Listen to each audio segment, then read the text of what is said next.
Buenos días. En nombre de Ediciones Foca quiero agradecer a todos los presentes que se hayan acercado en esta mañana de ya plenamente otoñal y nos acompañen hoy en este espacio para la presentación del libro de José Díaz Herrera, Pedro J. Ramírez al desnudo. Quiero dar asimismo, muy especialmente en este acto y en estas circunstancias, a la otra persona que nos acompaña en la presentación, a Alfonso Rojo, a quien obvio presentarle porque es conocido de todos ustedes suficientemente. Muy a la española, saben que Ramón y Cajal decía que desgraciado el país en el que lo que es de todos no es de nadie, y esta filosofía que parece que se está aplicando mucho en la vida política española de cada día es común en los periódicos y en el mío, aunque sea digital, cosa que llega, sobre todo si son libros, parece que es del común, y el libro, mi ejemplar, pues ha desaparecido. Entonces no he tenido la oportunidad de verlo. Tengo, en compensación, la ventaja, el privilegio o la cualidad de conocer tanto al autor del libro como al protagonista del libro, al protagonista pasivo del libro. Voy a decir solo muy pocas cosas de ellos. Con respecto al protagonista, a Pedro J. Ramírez, con quien trabajé más de 20 años y en puestos bastante cerca de él, debo decir que técnicamente es probablemente, o sin ninguna duda, el mejor periodista español. O sea, técnicamente yo creo que es un periodista espectacular, buenísimo.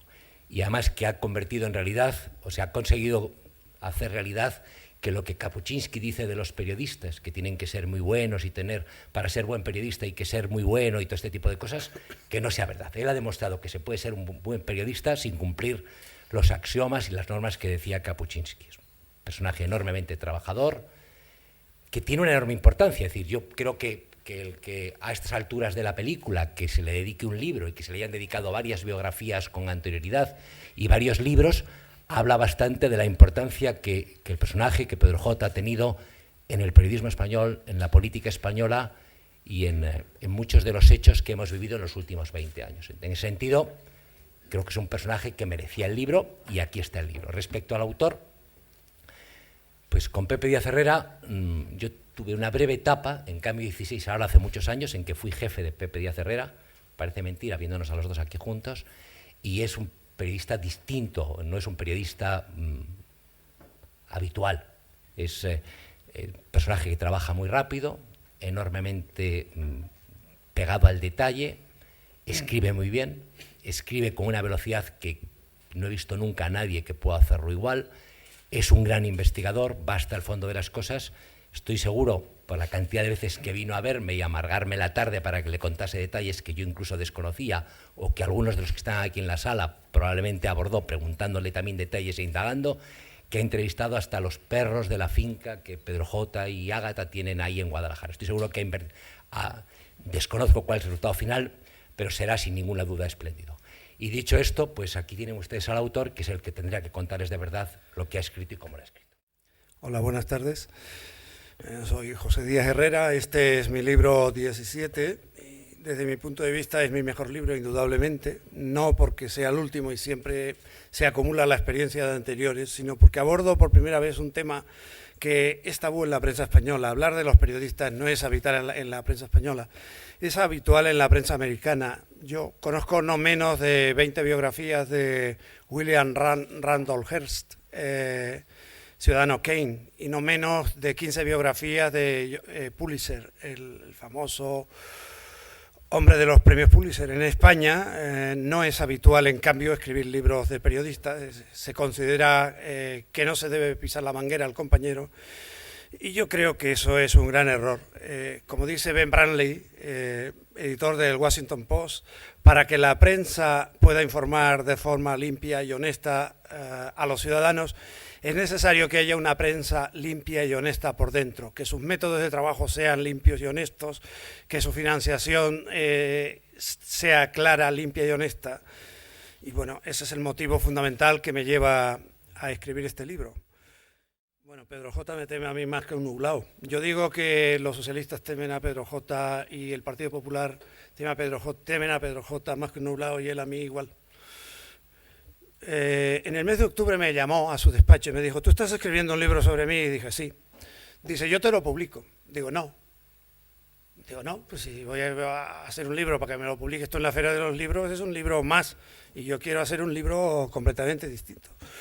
A raíz de entonces, a mí me llegan informaciones a través de la COPE, que en todas las reuniones de los martes, en todas las tertulias de los martes, donde está Pedro J. con Federico Jiménez Los Santos, Pedro J. habla de mi libro, siempre, siempre, es una de sus tremendas obsesiones. Un día dice, ha hablado con mi primera mujer, ha estado con ella 5 veces, Dios mío lo que le habrá contado esta mujer. A mí me cuenta Alfredo Urdasi, que estuvo dando una conferencia en El Mundo hace 4 semanas, me lo cuenta y lo puedo contar porque además lo ha publicado, que a Pedro J. se le ha vuelto a reventar la úlcera desde que supo que mi libro estaba en máquinas y a punto de salir. Está preocupadísimo, nerviosísimo, ha dejado de ir a las tertulias por este asunto, bueno, y él sabe que no iba a ser un libro complaciente ni mucho menos, este es un libro duro.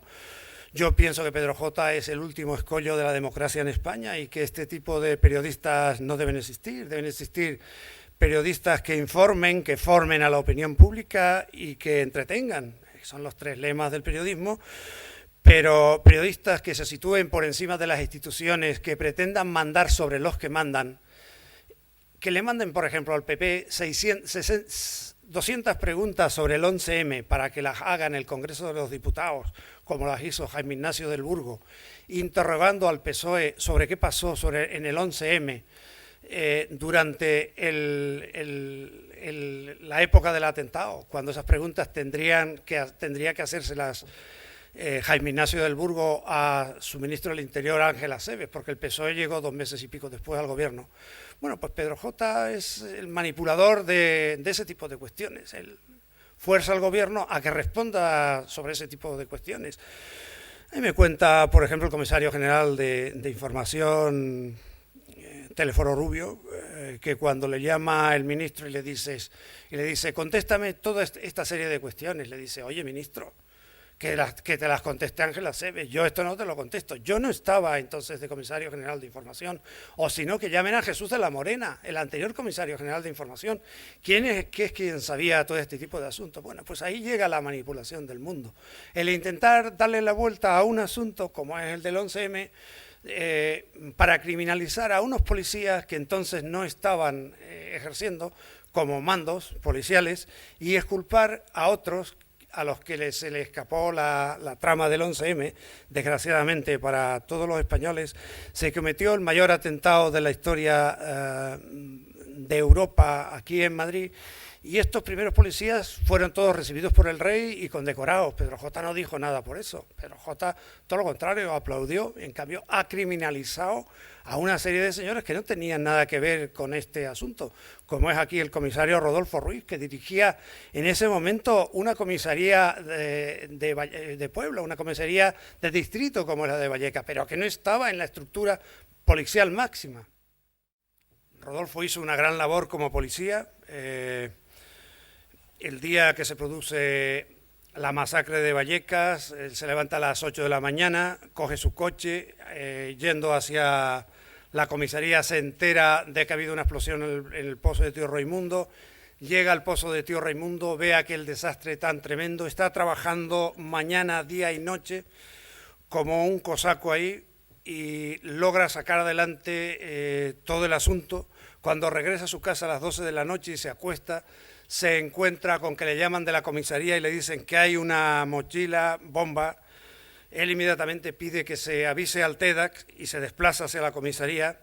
Hay una anécdota tremendamente reveladora. Su hija se le lanza a los pies y le dice, papá, no te vayas de mi casa, no te vayas que te van a matar, que te va a explotar la mochila bomba.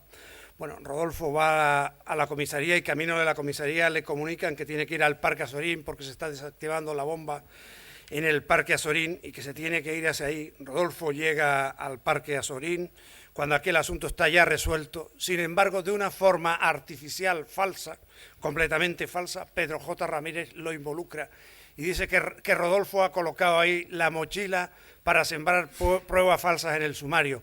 Asunto que le causa una tragedia tremenda, puesto que su mujer, al no poder soportar las presiones tan tremendas a que le somete el periódico El Mundo, se suicida el 10 de octubre del año pasado.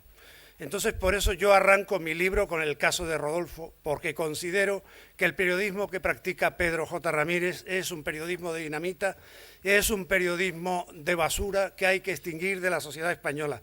Pero hay que extinguirlo y cortarlo radicalmente de raíz, porque Pedro J. Ramírez no informa, también de forma directa o indirecta tiene muchas víctimas y víctimas reales en el camino.